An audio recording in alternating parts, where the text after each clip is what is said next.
Americans always ask, what do you do for a living? In Europe they don't do that. That's rude, because their life is not defined by their living. So when I'm asking you, what is your work about? I'm just saying, tell me who you are and what your ideas are.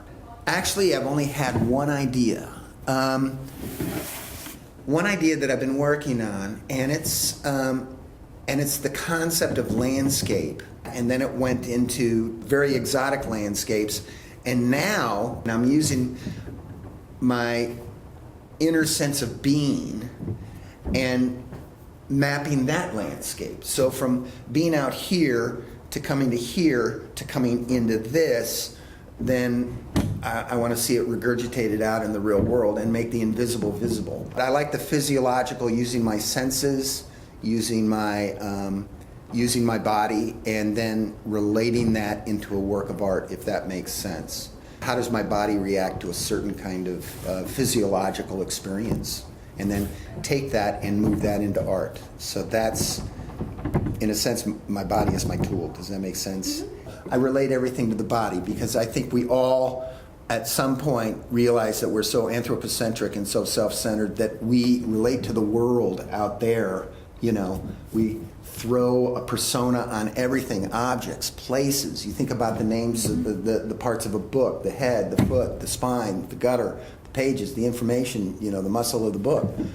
I think young artists need to experience so many things. They need to experience things. All suggestions are just bullshit, What it is they need to get out of their seat and they need to go and be in the world. They need to immerse themselves in the world. If I had my druthers, I would have semesters where I just take everybody and we travel, and we get out, and we see the world. And once you're immersed in that, because it happened to me and I'd like to pass that on to other people, it's without speech, without intellect, all of a sudden you're absorbing these amazing, amazing things. I really am an experiential person, and having conversations with people and meeting new things and encountering it.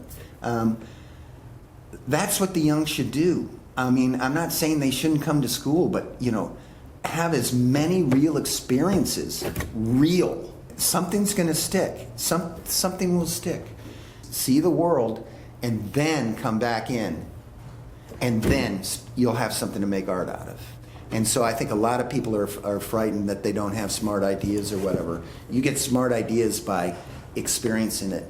Not by reading it, not by seeing it on a movie, no, by experiencing it. And then once you experience enough, you got some things you want to say, and then you let it out. And I believe all artwork is narrative. I don't care what anybody says. Paint a wall blue or a room red or whatever. It's always got a backstory to it.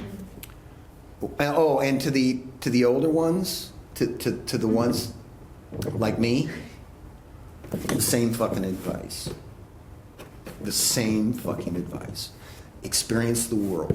And like John Muir said, most people walk over the world, very few in it. And I like to be one who's in it, immersed in it.